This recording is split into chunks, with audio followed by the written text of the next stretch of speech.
ambassadors, and I get around. So today I'm here to talk to you about my witness and journey through the Catholic faith. I grew up in a very devout Catholic home. My father is one of the most faith-filled men I know, and I don't think I'm ever going to meet anyone who's more. He is so just driven in his faith, and my mom is as well. So I've been around Catholic and Catholic symbolism my entire life. And I even sent to a Catholic school, which for me was St. Pius X. And being surrounded by all of this growing up, it became almost normalized to me. I was around all this stuff all the time, so it was like I just did it because, everyone else did. It wasn't anything special to me. I didn't have any wonder and awe for this thing called the Catholic faith. In school, it was just an easier history class for me. Crucifixes were just things to decorate a blank wall with. Church was doled down to an inconvenience on time. I had no wonder or awe for Catholicism because it was all just normal for me. And then I continued this throughout my entire grade school experience. Church was just, I would daydream, I got this big habit of daydreaming almost all the time because of it. And I didn't have any drive for the Catholic faith at all. And I carried this mindset into high school. And my freshman and sophomore year, I didn't really believe in anything at all. I just thought that the reason I exist was because of some weird science I just didn't really understand. It was a pretty low point in my life. I had a terrible relationship go down sour, and I was pushed around a lot at school because of it. This harassment got to the point where I really considered leaving my high school, and I didn't feel close to anyone in my life. I painfully kept everyone at a distance, even God. And that continued through both years. I just distanced myself out of fear. All relationships were, for me, was unknown ground, and I liked my warm and comfortable bubble that I slowly built up for years. But then COVID hit, and it hit me in a really interesting way. I wasn't only meant to be isolated, I was physically isolated. It was like I was climbing a mountain to get away from everyone, and I finally reached the top, and I could see down on everything. I remember I didn't text or call anyone for all of summer. But what happened to me during this peak of isolation was that I began to think, not about my hunger or family or friends, but about who I am and why I am.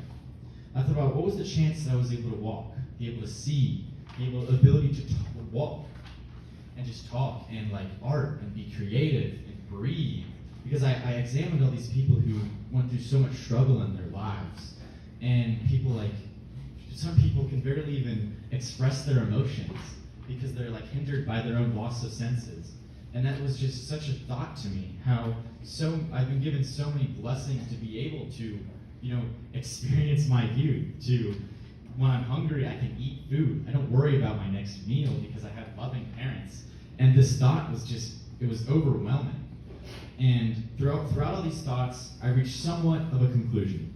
I'm blessed beyond belief.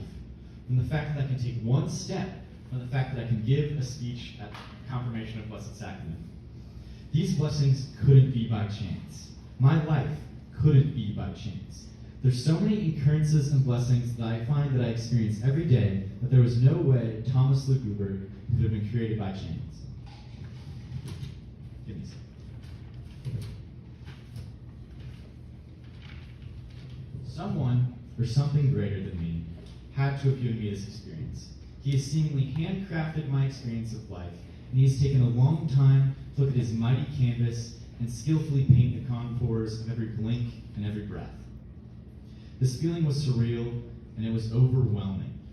I remember I walked outside at night after this thought process had I soaked it all in, and I just looked up at the sky, and I thought about how just small I was compared to, the cosmos, but how gifted I was to be able to experience its beauty. You sit there and you think about, wow, this universe is billions and billions of light years across. What am I to it? I'm just a pathetic little nothing on a little planet without any worth to give to the world. And then you think about, that you can experience this. You can acknowledge that you're in this world. You can acknowledge its beauty. You can experience happiness. You can experience parents and all this beautiful stuff. And just this tiny little planet. And you've been given the chance of life.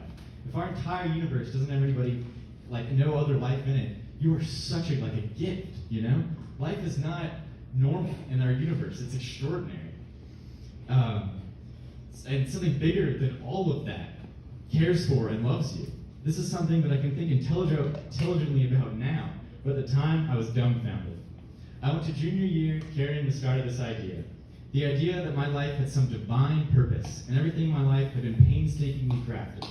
I went through Cupcalf happier than I ever had been before. I was still kind of confused by it all, but man, did my religion class change that. I remember it was Mr. Schneider, I hope he'll be there if any of you are considering going to Cupcalf for your junior year. We talked about the sacraments. And obviously, growing up you hear, oh, sacrament this, oh, sacrament that, grace and stuff, and you're like, okay, that's just pretty normal. But when you actually dive into it and really see where it comes from and what it means, it's extraordinary. My favorite, personally, is just the Eucharist, because it's something you experience every Sunday. It's nothing too magical. But man, when you know what's actually happening, it is this beautiful thing in the world. It is pretty much, you always think, oh, this is just a reenactment of the crucifixion. This is just, we're all just, it's a ritual of celebrating his passing. But no, you are taken there. You're not like, you are there. You are present at his crucifixion every time. I always think at every Mass I go to, I'm sitting there with all the other me's of the past Masses I've been in, all there at the exact same time, watching this exact same ritual take place, the crucifixion. And it's beautiful. And because of this new passion that I felt for the Catholic faith, I went to Mass 2 or 3 times a week, and I was just kind of amazed by it all. And the thing that I ended up doing, that I recommended all of you here, if you get anything about this speech, I'd please just say this one segment to get out of it, is I pursued the Mass not because other people wanted me to, not because my society forced me to, or my family forced me to, because I wanted to. I went to Mass alone. I experienced everything for the first time again, and it was incredible. I pursued it, I pursued it.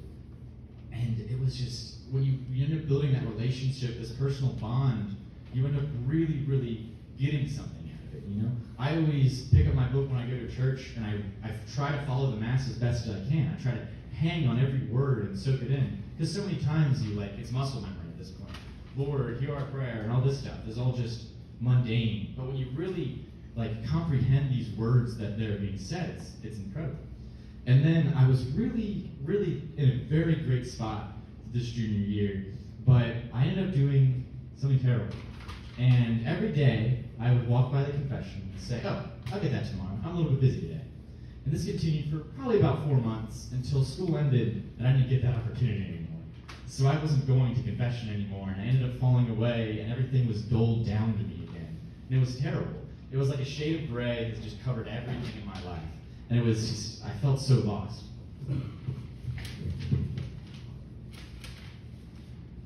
And then I was given an extraordinary opportunity. At Cupcalf, for our junior year, we were given the opportunity to go on a Wyoming retreat. Now, this is crazy. I think this is a miracle. So sophomore year, you're supposed to go on in sophomore year, and I was on one of 5 people who signed up and didn't go on the trip, so I was never going to go. And my mom was really distraught about it, but COVID hit. It got canceled. So that trip was never going to happen in the first place. And then junior year it came along, and I was able to sign up and get on that. And personally, to me, I just think that's a miracle. I think that's incredible. And this trip, now I don't know if any of you are considering going to Cupcalf, but I would recommend Cupcalf entirely on the basis of this retreat. It was a beautiful trip about discoveries about your faith, your friends, your family, and yourself. And I remember one memory that really stood out to me. It was late at night, and we had just finished the big day, which was, I can't say what happened, but it was big. It was Wednesday night, it was probably 1 a.m., and we were walking back to our cabins. And, you're supposed to go back to your cabin, fall asleep, because you have to wake up at 7 in the morning, so. But something pulled at me to just gaze at the stars. Not to go back to my cabin and talk to my cabin mate about it, but just go out to the beach and just look up at the stars. And now, we were in the middle of nowhere in Wyoming at a retreat. And the fun thing about being in the middle of nowhere in Wyoming is that there's no light pollution. You can see the entire galaxy unfold in front of you, just up in the sky. And it's just the most breathtaking thing. And I looked up at the sky, and I was filled with just this thought of how every pain and joy I felt had led up to this moment. I thought about the legacy that I've left behind, how everything that I had done had uniquely made this once-in-a-universe experience called Thomas Luke Ruberg. And it was the culmination of this trip. It solidified how those blessings are not mine, they're God's. God gave me this life for a reason, and I've really pursued the answer to this reason. Through prayer and meditation, I found that I was given these blessings and that they were meant to be shared. I was given this time on earth to share it. I learned that kindness is the most surreal thing in the world. The smallest sign of affection can keep someone going for years. I decided that I need to do everything in my life, in my time and power, to give to others. I want others to realize the joy and beauty that their life is, and to realize that that joy and beauty you experience is given to you by God. He creates each one of your breaths. All your sufferings and blessings were chosen and cataloged by Him. Each suffering He gave to you for a reason. There was some reason He made you scrape your knee or show up late to school.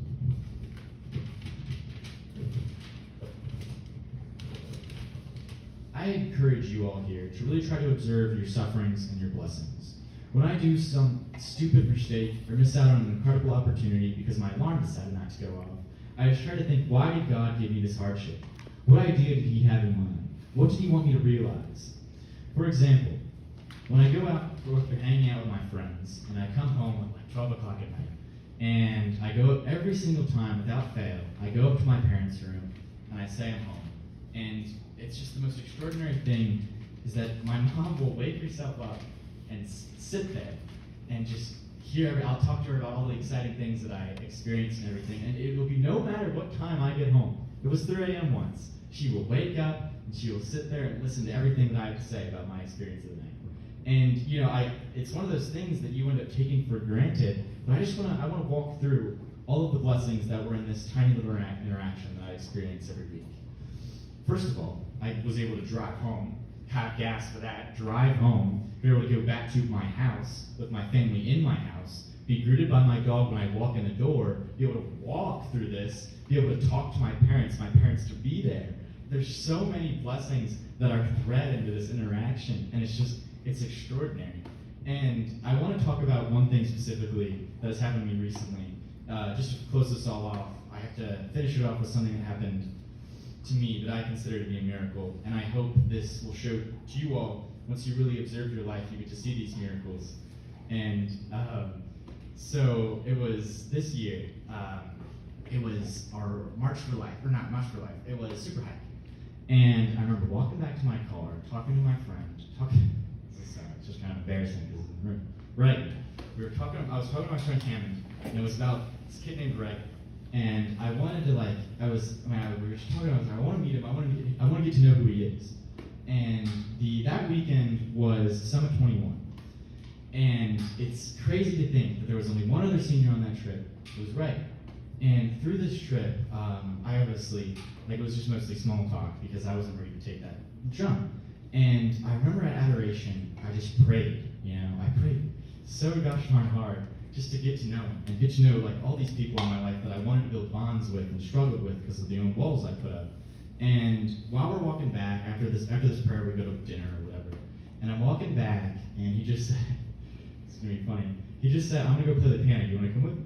And it's just one of those things that I consider to be such a blessing because this opened me to these extraordinary group of people. This opened me to really getting to love myself and find my own self-worth. And it's just such a blessing. And I've taken a lot of time observing my life and trying to find my own blessings. And I just want to encourage everyone here to observe your life and just don't take things for granted. You're only young once, and that's just so much of life is so dulled down. It's such a color of gray because you don't look for the other hues that are in the scene. And I want you to know how you're so blessed, For the fact that you can talk, the fact that you can see, there's some people who don't get that, And so often, I feel like we all forget that we've been given these gifts.